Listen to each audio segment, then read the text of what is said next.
Hello, beautiful butterflies. I'm Kia Patel, as you already know me, and I'm back with another recommendation video. And today is going to be sports romances. So I have the books with me, I have you with me. Let's get on to the video. The first one we have is the OG of all OGs. It's Off Campus and Briar You series. Oh my god, listen, okay? I would die for this book. Like, literally, if you had a gun pointing at my head and you said you want to, vanish this book or you want to die, I would choose my death, because these books, there's nothing like this. Okay, first of all, Elle Kennedy is a legend herself, and secondly, there's no books like these. Like, literally, I have been obsessed with them. All the characters are basically my family at this point, and I love them so much. So it's basically 4 books in Off Campus and 4 books in Priory, and they're the spin-off of each other, and they're all sports romances, all different genres. They all take place at this college, Briar University, and all of the guys are on the sports team, on the hockey team. They're all hockey players, and we have the girls, and they're all interconnected because all the guys are the part of the hockey team, and it's all of their stories in each book. My personal favorite, Hunter Davenport and De Laurentiis. Dean De Laurentiis. These two are my favorite personally, but everybody loves all of them. Okay, like I would never be able to choose between who my most favorite is. Hunter is, because if you see me gift myself something for Christmas, it's going to be Hunter Davenport sweatshirt. Okay, because that is literally I'm buying it this Christmas. Okay, because those sweatshirts are ridiculously expensive, but I'm gifting them to myself on Christmas because I need Davenport on my back. Okay, I mean, I need it. It's a need at this point. If you want to read one series because of me, it has to be this. Please, I'm telling you, I'm begging you, you have to read this. There is nothing like the Off Campus Prior You series. Nothing at all. So yeah, please go read it. Next we have is The Graham Effect by Elle Kennedy. It is her newest series. I think The Dixon Rule is also out, the second book in the series, but I've only read Graham Effect up until now. It is the daughter of Garrett Graham, the OG first book couple, Garrett Graham and Hazel was her name. I don't see, this is the thing, I'm so in love with the guys, I can't remember the female characters. But yes, Garrett's daughter, her name is Gigi. Hazel? Hannah! It was Hannah. Yes, I remember now. It was Garrett and Hannah. So, it's Garrett and Hannah's daughter's book, and she is a hockey player. She's one of the best, and the main character in this book, Ryder, is also a hockey player. Okay, I need his sweatshirt also, okay? I mean, first Hunter and then Dean and then maybe Ryder, okay? I'm sorry, I apologize, I'm obsessed. Okay, coming back to the book. Gigi has some of the things that she needs to correct in her game in order for her to get this title or win a competition that she's really been waiting for.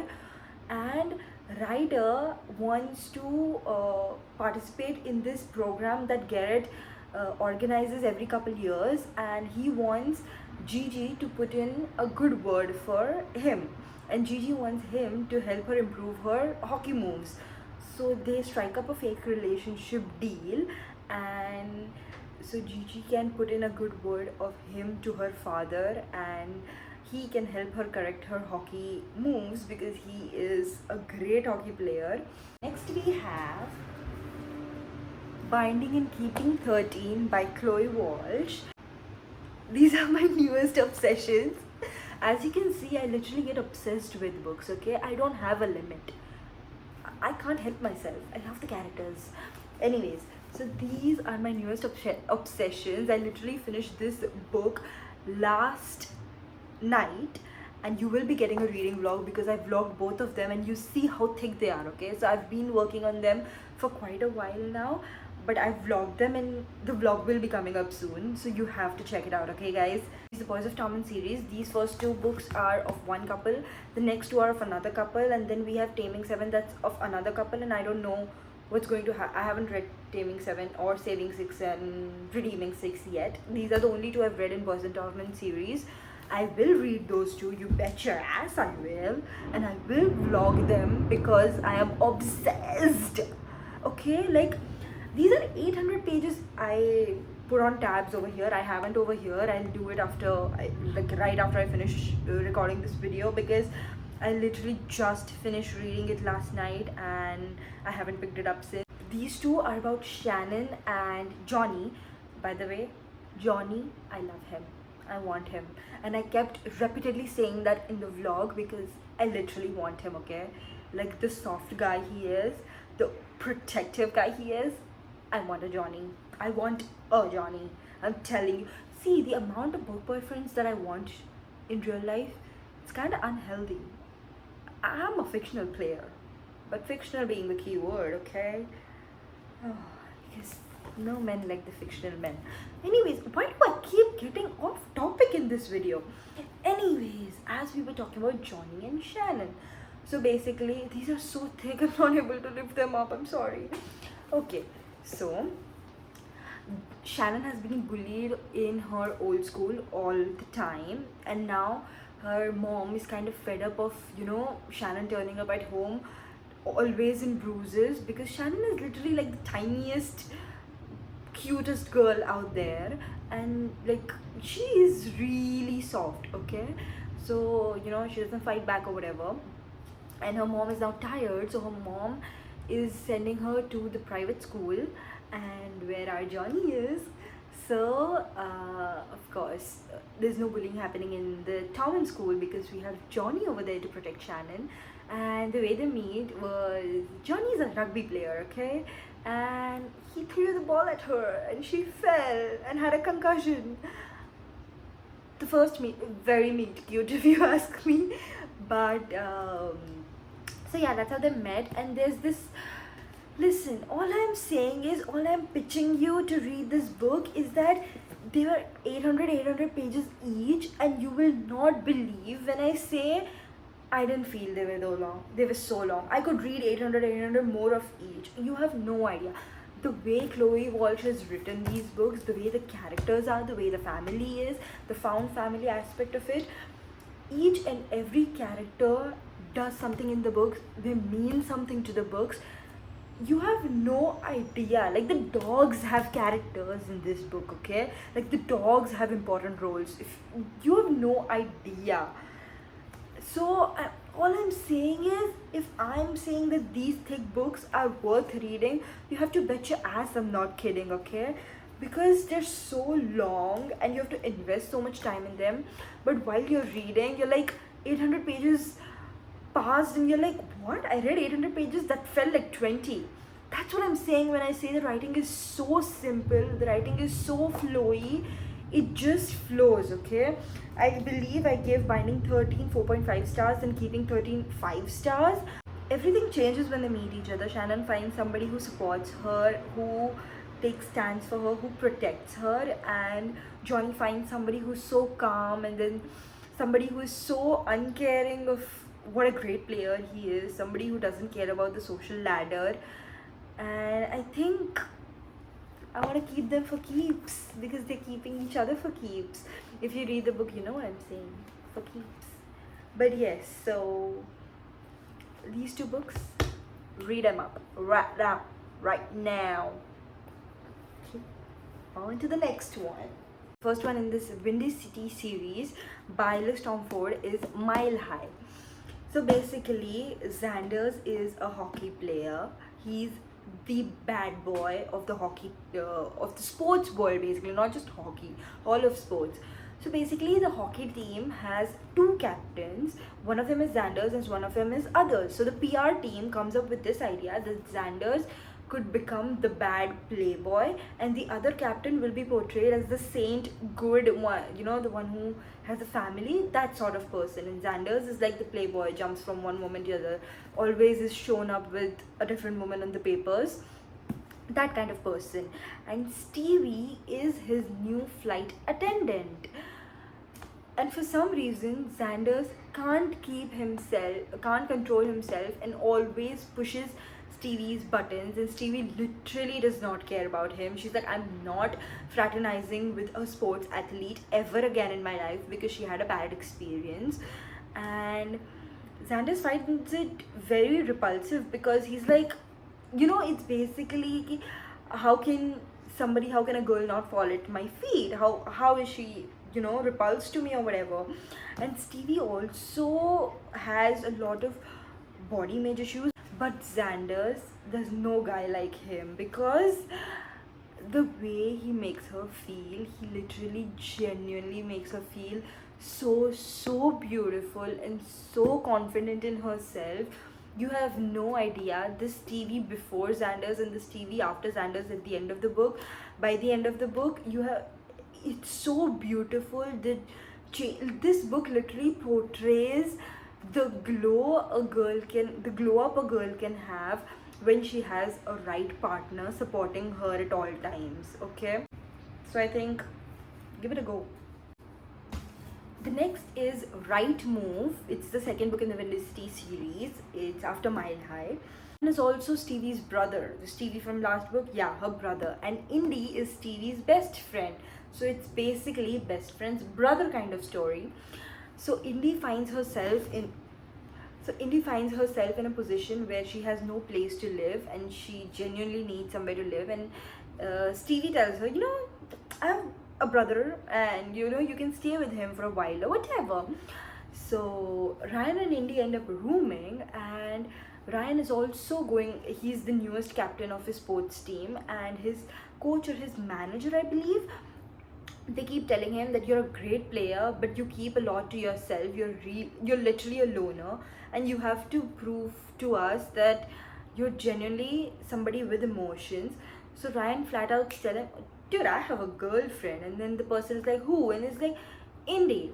So he fucked up, and then he goes to Indy and he's like, dude, this is what I did, and could you pretend to be my fake girlfriend in front of my manager, because I literally said this and I have to prove to him that I'm more than just a loner, I'm more than just a team person, even though that's all I am, because he literally likes to keep to himself. He likes his personal space. And Indy is like, what did Indy say? Yeah, so Indy has an upcoming wedding she has to go to, and her ex-boyfriend is going to be there.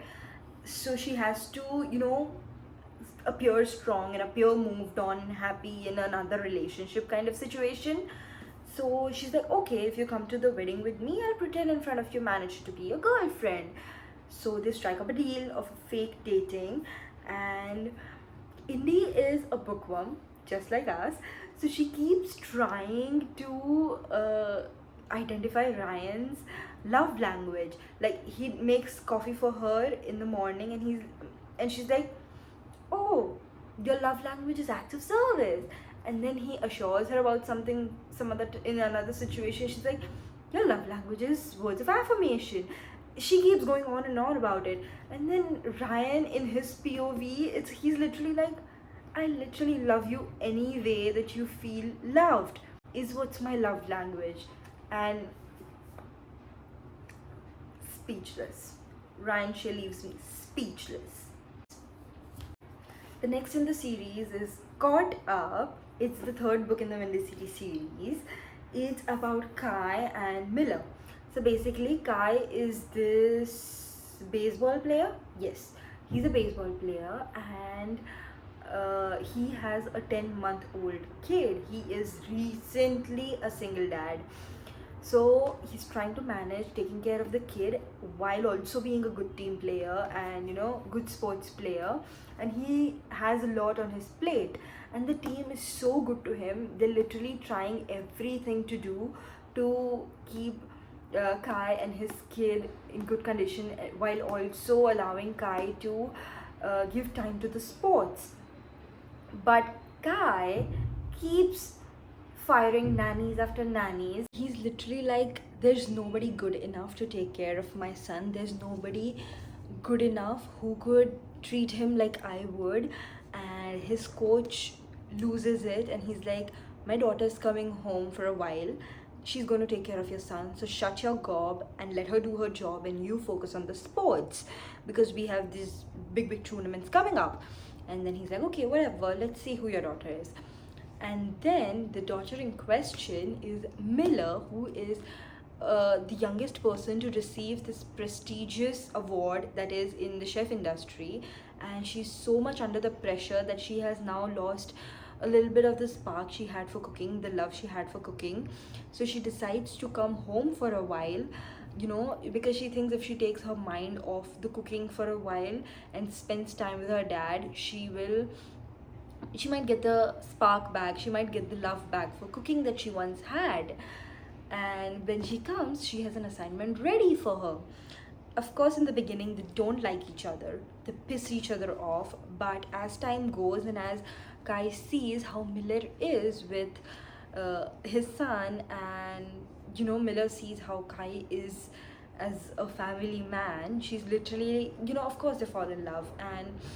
But Miller is also the definition of vagabond in a person, because she literally lives out of a suitcase from hotel to hotel. She does not, she literally lives out of a van, because staying at a house or renting a place would seem too much as a settlement for her. So Kai, and to be honest, the way Kai was with her, Kai was literally like, your career's first, I know you're going after this summer. And he never stopped her, and he never even said that, could you maybe think about living with us. He made it very clear that he was madly in love with her, he was head over heels for her, but he never once said that I want you to stay here for me and my son. Because the mere way that he accepted the fact that her career will always come first to her no matter what, and that he would not be the kind of guy to stop her from achieving whatever she wants. Chef's kiss, to be honest, because she all Kai ever said to her was that, I know you don't make homes, I know you go from one place to another, I know you have a huge career ahead of you, but all I'm saying is, if you ever think about making a home with someone, make it with me. Come on. What? I love the book. Please read it, please. Next is Collide by Val Cabra. It's about Aiden and Summer. So Summer is a sports psychologist, and she's given this assignment that she has to do with a sports person, because in order to achieve whatever she wants to achieve in her whole dream of becoming a professional sports psychologist, whereas Aiden has screwed up something and he's been punished. So as a punishment, he's given to Summer as her assignment. And let's just say neither of them were a fan of each other, because Summer was so uptight according to Aiden, because she was somebody who had a 25-year plan ahead, whereas Aiden was the kind of person who doesn't know what he's going to do 5 minutes from now. So it was literally opposites clashing kind of situation, but they navigate through each other. The playful way that Aiden was, the kind of serious way the Summer was, but like literally so soft hearted. She's just trying to protect and build up walls around her, and Aiden was literally breaking them bit by bit. This book was my first 5-star book of this year because of one scene, okay? The one scene where on the yacht, something happens between Summer and her family, and Aiden, in front of the entire family, takes a stand for her and literally shuts all of them up. And the such respectful way that he did it, like he did not disrespect the family members, but he made sure to prove Summer right and made sure to take such a strong stand for her. Honestly, that was the best written scene ever. It was a complete 5-star the moment I finished reading this scene, because I was literally bawling my eyes out at it. Go read it right now. Next we have Icebreaker, which is the first book in Maple Hill series by Hannah Grace. So it's basically about Hannah and Nate. So Anna, not Hannah, Anna, Anastasia. So sorry, Anna is basically a figure skater, and Nate is the new team hockey team captain, and they're in a situation of forced proximity because the hockey ice rink has been broken down because of something, and they are said to go practice and share the rink with the figure skaters. So it leads to a lot of bickering, it leads to a lot of forced proximity because they're literally sharing a ring. And then to add the cherry on top, Anna's figure skater faces some trouble, some sort of something, and ditches her, and now she has nobody to partner her up with for the competition that she's been waiting for years. And Nate steps up and he's like, I'll do it with you. So they also have that aspect where they have to practice together every day, and this leads to them um, getting to know each other and falling for each other. The next is the second book in the Maple Hill series, which is Wildfire. It's about Russ and Aurora. So basically, Russ and Aurora have a one night stand at a college party before their summer vacation starts, and they think, this is a one time deal and we're not going to see each other for another 2 months until summer gets over, and then we'll see whatever happens when school opens up, right? And they both had this spectacular night together, and but then they feel we're not going to see each other, and then they turn up at the same summer camp and they realize, oh shit, we're going to be spending the entire summer together surrounded by kids, and us here stuck together, forced proximity. So it was a whole vibe of a summer camp. I think I was taken back to those childhood summer days because they have activities, they have dance competitions, and it was all so good, and they have to do all of this together. Next we have The Cheat Sheet by Sarah Adams. This is a friends to lovers sports romance book. So basically, there is a drunken mishap in front of a reporter which leads to Nathan and Bree, I think her name was. Yeah, Nathan and Bree to fake date, in front of the press or whatever. And they've been friends since high school. They've always pined after each other, they've always loved each other, but they never told it to each other because something or the other would always come up in their either career lives or professional lives, and there just was never a right time. But now they're fake dating in front of the entire world. They're girlfriend and boyfriend. So what better time than to express real feelings in the name of fake relationship? So the whole push and pull of it, the whole angst of it, the entire frustration you feel when in both of their point of views they're literally like, I love him, I love her, but they don't say to each other, and you just literally like, get your shit together. Though I do have to read the next book in the series, the rule book, if I'm not wrong. I haven't read it yet, but I'll let you know how I like it, okay? And if you've already read it, please let me know how it was and how soon you want me to read it, okay? The next we have is The Fake Out by Stephanie Archer. I have also talked about this book in my fake dating recommendations video, so please go watch it if you haven't already, because there are many more such books. Right now, talking about The Fake Out, it's about Rory and Hazel. So Rory has been in love with Hazel ever since they were in high school, and she used to tutor him, but he's obviously never told it to her, but he's always flirted with her. So you know what I'm saying, it's a whole friends dynamic thing. But now Hazel's cheater ex has transferred to Rory's hockey team, and he's harassing Hazel because he's not ready to believe that Hazel has moved on, she does not want him anymore, or that she's literally happy wherever she is and she does not want to go back to her cheater ex, as she should not. So Hazel and Rory come up with a plan that they would fake date in order to get the cheater ex off her back. Rory makes Hazel believe that she can literally do anything she puts her mind to, and Hazel makes him fall back in love with hockey that he was losing touch with. Next we have the Dirty Air series by Lauren Asher. It's a 4-book series of interconnected characters who are all F1 racers. The guys are all F1 racers. I read them back in 2020, I think. Yeah, it's been quite long. I don't really remember anymore, and I don't even remember the details. That's why I'm not going into the details of each and every book, because to be honest, I don't remember it. Give it a go, because I would not be recommending if I didn't like it myself, but I do know that at the time when I read it, I literally liked it so much.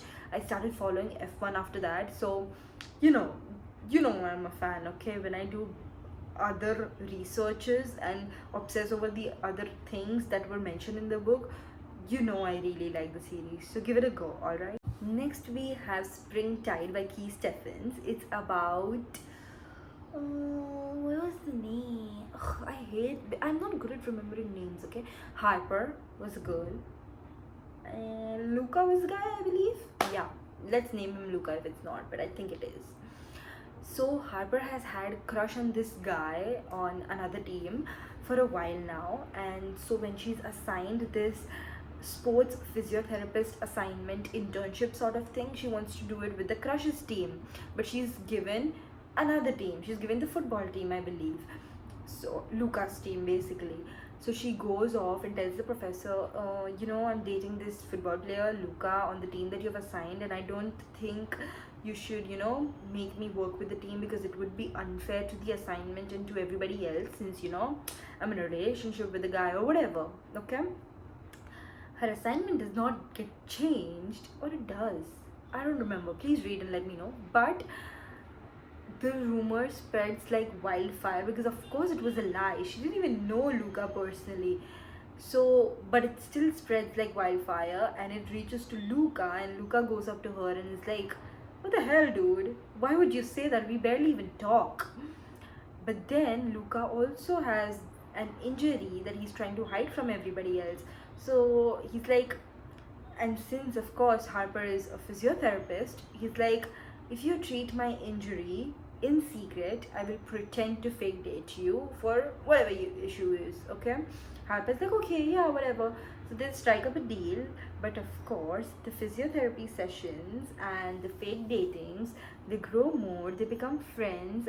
I think this book was the one fake dating book that had strangers to gradually becoming friends to of course falling in love. It had all of it, because usually fake dating is when you know the person already, but this was like they literally didn't know each other. They knew of each other, they didn't know each other, as far as I can remember. Don't quote me on it, okay? Like, don't write it down.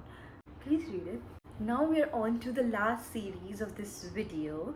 It's First Down by Grace Riley. The series name was Beyond the Play. Yes, First Down by Grace Riley.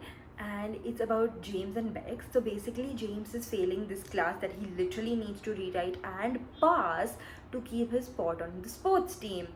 And Bex is literally like a topper. So he goes up to Bex and he's like, could you tutor me for it? And Bex is like, you have to fake date with me. And then he's like, what? Why? And then she tells him that her cheating ex is on his team, and he won't stop irritating her or harassing her or following her around. So she just wants to prove to him that she's moved on, she has a life, and she wants him to go away. So she wants to pretend date James so that she can prove to her ex that she's moved on, like, go away. This was my second favorite book in the series, because the first one was the one I'm going to talk about next, which is Breakaway. So it's about Cooper and Penny. So Cooper is another player on the same team as James, and Penny is his coach's daughter. So you know where this is going already. So basically, Cooper is going through this dry spell that he's not able to cure no matter how much he tries. And Penny has a sex wish list, a naughty wish list. So she thinks Cooper is the perfect person for her to complete the wish list with, because Cooper's always been known as the no strings attached kind of guy, the one who doesn't care about feelings or whatever, he's just wham bam thank you ma'am kind of person. And she thinks she also doesn't want any feelings, but all she wants to do is go through this wish list. So she's like, he's perfect, let's go ask him. And Cooper for some reason agrees, and you know where this is going. It has a naughty wish list, coach's daughter. you know where it's going to go, okay? This is my favorite book in the series for a reason. And I think as I'm telling it to you, I want to go reread it now so bad. You bet your ass I'm gonna reread it so super soon because I really liked it when I read it. And I want to go reread it because while I'm telling you the plot and recalling it, I want to go reread it. So if I am rereading it, you have to read it at least once. Alright? So the last one is Stealing Home. It's about Mia and Sebastian. They both have had a casual thing going on for a while, but Mia is too career oriented because she literally wants to go abroad, finish up her school here, and go abroad as soon as she can. And Sebastian is also in an important timeline of his sports career. They both don't have time for it, but somehow they keep coming back to each other for the casual thing. But there comes a situation where Mia needs a place to live, and Sebastian, of course, with a lack of best judgment, tells her, "You can room with me." And so they end up being roommates. So there was acts of service. There was guy cooking, which is okay, and then, especially because I don't know how to cook, so the guy better know how to cook. And with that, we come to an end to this recommendations video, and I really hope you guys read these books and let me know how you like it, or if you have already read any of those, let me know what you think about it, or if you agree with me, don't agree with me, whatever it is, I want to know your thoughts. And I'll see you again with another video super soon. Bye.